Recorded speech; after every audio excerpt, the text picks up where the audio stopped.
네, 일단은 여기 있는 이 부분에서 24학년도 합격 전략에 대한 부분들을 이제 놓고 보면, 이제 선행학습에 대한 이 부분을 얘기를 안 할 수가 없는데요. 뭐 지역적인 부분에서 선행학습에 대한 부분들이 서로 다 달라지겠지만, 이 지역 내에 대학부설 영재교육원 같은 경우에는 거의 탑인 경우가 많죠. 예를 들어서 아주대학교 영재교육원의 수학 지원자가 그 수학에 대한 부분의 이슈를 가지고 갈 때 내가 어느 정도 진도가 나가 있으면 돼요? 이렇게 물어보면 거기는 딱 거두절미하고 무조건 수상수학 끝나야 합니다. 즉 수원 정도의 진도가 나와 있어야 됩니다. 6학년 지원자가 고등수학을 넘어서 수원이라는 진도가 나가 있어야 된다고 하니까 갑자기 경기도에서 아주대학교를 가려고 했던 그 학생들의 어머님들이 허덕 할 수 있습니다. 근데 그거는 어머님들이 정보가 없었던 거예요. 그리고 그만큼 또 준비해야 되는 탐구와 그만큼 준비해야 되는 봉사가 있습니다.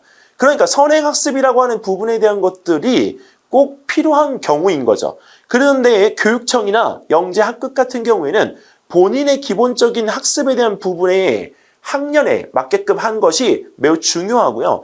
그리고 학년에 맞게끔 한다고 하더라도 약간 다양한 경험을 갖다가 기반으로 한 심화학습이 이루어져 있어야 됩니다. 자, 그래서 여기서 선행학습을 갖다가 하고자 하는 부분에 대한 것이라면 아무래도 대학부설 영재교육원을 추천을 드리고요. 그 다음에 보통 이제 기본적인 영재이지만 학습이 안 되어 있는 경우에는 이 대학부설 영재교육원은 경험을 해보세요. 왜 그러냐면 이 대학부설 영재교육원 같은 경우에는 실제로 그 내용적인 부분에서 아이에 대한 부분에 대한 학습이 많이 되어 있는 거를 또 이렇게 고르는 경우도 있습니다. 무조건 학습에 대한 언어 순위로 이 부분에 대한 것들을 이렇게 할 것 같지만 그렇지 않아요. 그냥 대학부설 영재교육원에서 학생들에 대한 수준 편차에 대한 부분에서 내 아이가 왜 떨어졌지라고 생각할 때는 내 아이가 너무 완벽해서 떨어진 거야 라고 생각하시면 됩니다. 왜?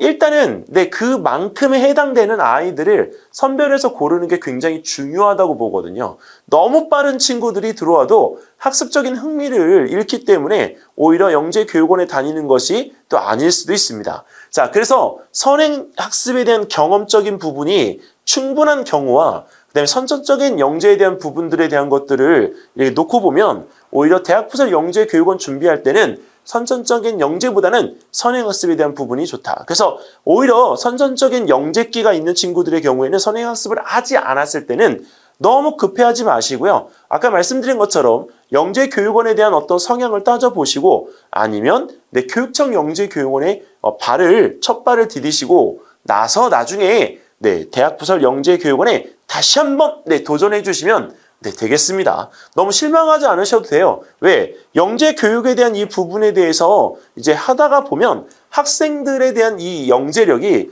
뛰어난 친구들이 분명히 있거든요. 근데 공부가 안 되어 있는 경우가 많아요. 근데 그 경우에는 공부를 안 한 게 아니고요. 공부를 시키는 것이 너무 무서워하는 경우가 있어요.